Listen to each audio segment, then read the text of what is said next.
À nous voir ici réunis, Daniel Cordier aurait sans doute souri.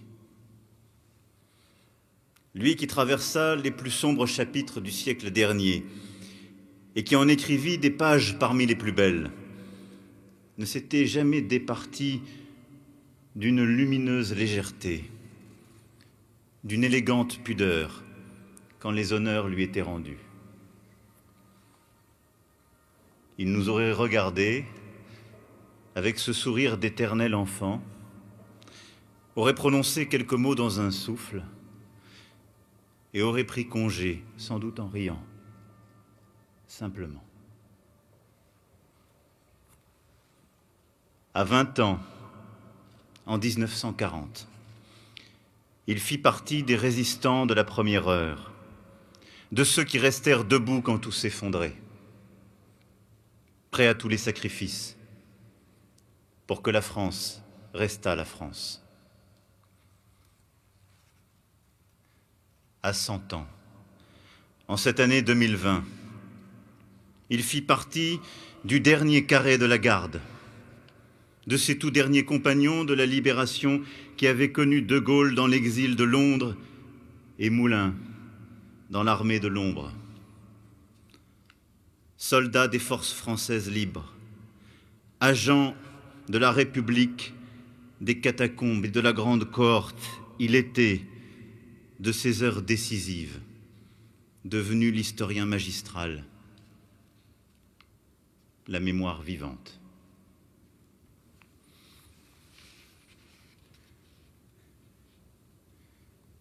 La vie de Daniel Cordier est un roman d'aventure. Il avait en lui une part du roman national et de tant d'autres, plus intimes.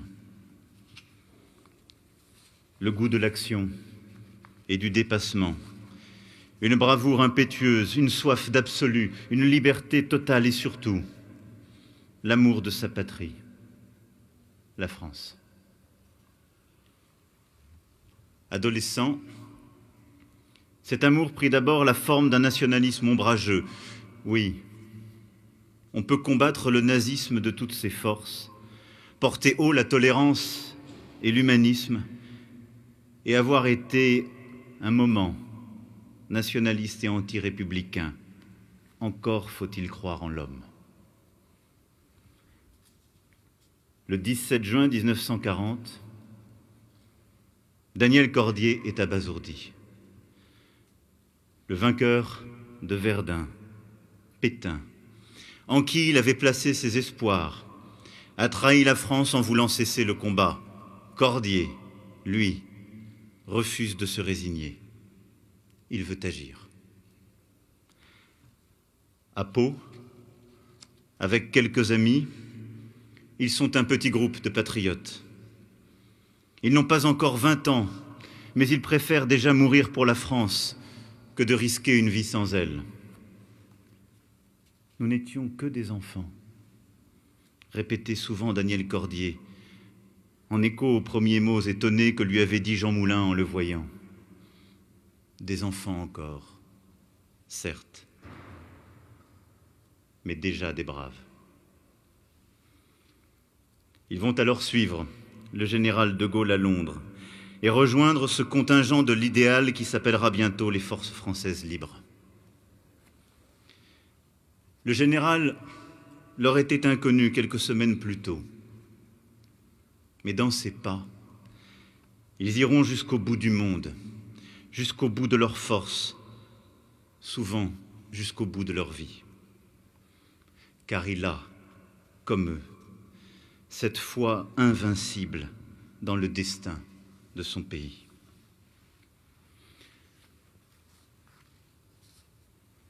De l'autre côté de la Manche,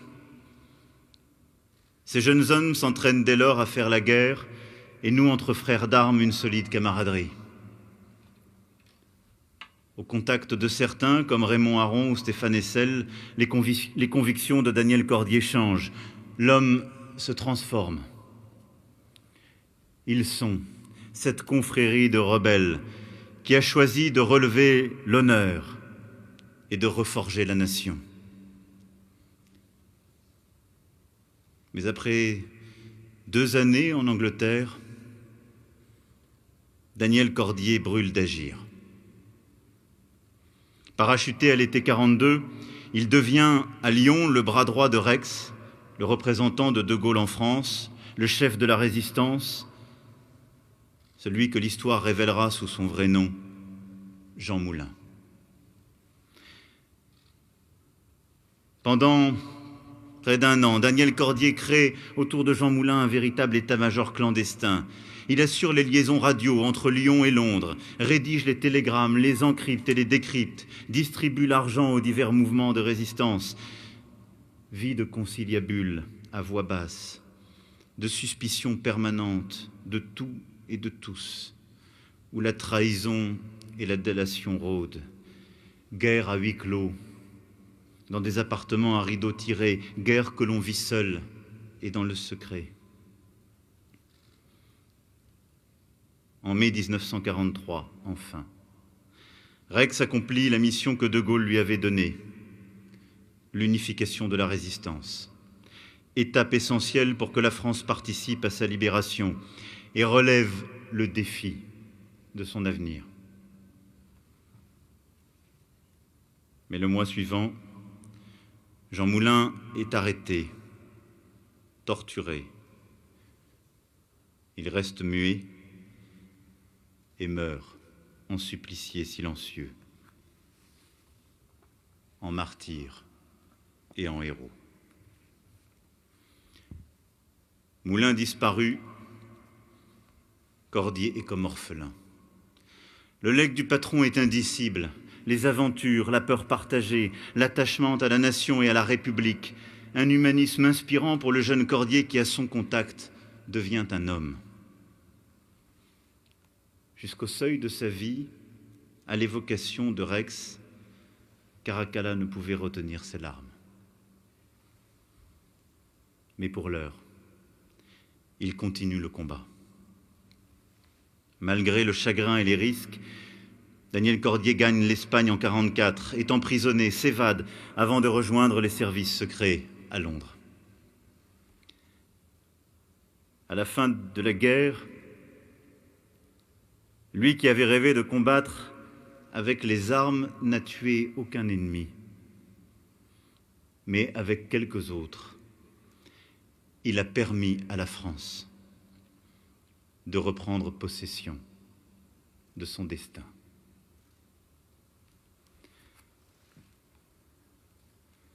Lorsque la France lui est enfin rendue, lorsqu'il n'est plus question de vaincre, mais de vivre, que les jours heureux qu'il a fait advenir sont bien là, Daniel Cordier les étreint. À 25 ans, il réinvente sa vie en toute liberté. Il salue ses camarades et emprunte un chemin sur lequel Jean Moulin l'avait guidé. Peintre et marchand d'art, c'était la couverture de Moulin. C'était aussi son rêve. Chaque fois qu'il se croyait espionné, Moulin parlait à Cordier de Cézanne, Kandinsky ou Picasso. Et Moulin avait fait à Cordier une promesse. Un jour, il l'emmènerait au musée du Prado. C'est seul que Daniel Cordier s'y rend. Il apprend à peindre, court les musées du monde, achète ses premières toiles. Peintre et marchand. Il devient l'un des regards les plus audacieux du siècle. Nicolas de Staël et Dubuffet, Michaud, Matta, Belmer et tant d'autres. Les plus beaux espoirs et les futurs grands noms de la peinture abstraite se côtoient dans les galeries qu'il ouvre à Paris, à Francfort, à New York. Il voyage, explore le monde, organise des expositions, participe à la fondation du Centre Pompidou dont il étoffe les collections par ses conseils et par ses dons. Cette épopée artistique s'interrompt en 1977 lorsque le résistant Henri Freinet, fondateur du mouvement Combat, insinue dans un livre que le héros de la résistance unie était en réalité un agent des communistes. par fidélité, par amour pour Jean Moulin, par souci du vrai, Daniel Cordier s'indigne et se lance alors dans un titanesque travail historique. Pendant plus de 40 ans, il se plonge dans les archives, écrit, publie, témoigne. De livre en entretien, il brosse le portrait le plus complet de Jean Moulin. Par-delà la légende dorée de la résistance, il convoque les tensions et les complications, les erreurs et les errements, les espoirs souvent déçus mais jamais taris, et cet optimisme fou, enfin, ancré dans une foi absolue en la France.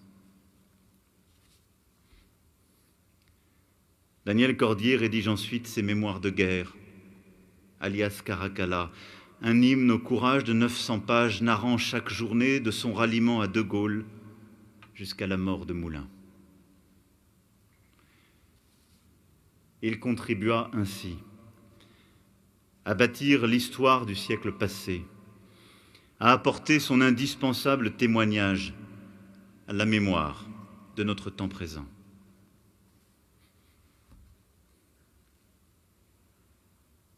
Ce travail de vérité, ce tombeau de la résistance, est un fil invisible tressé entre les 1038 compagnons de la Libération. Tous ceux qui, comme lui, se sont dressés dans le refus superbe de la soumission pour défendre un idéal qui les dépassait.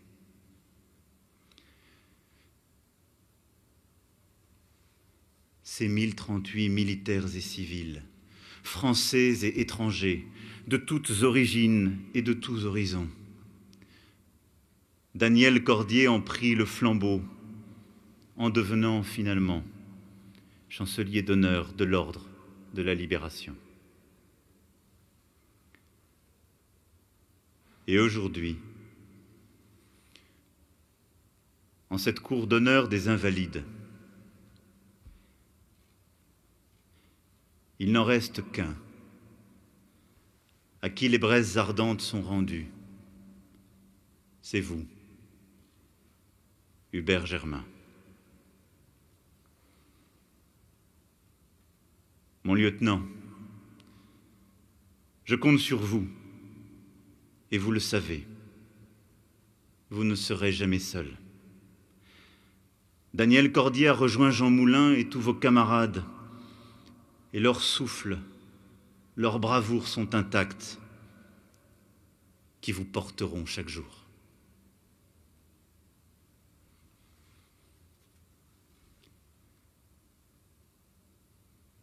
Daniel Cordier a toujours agi par amour.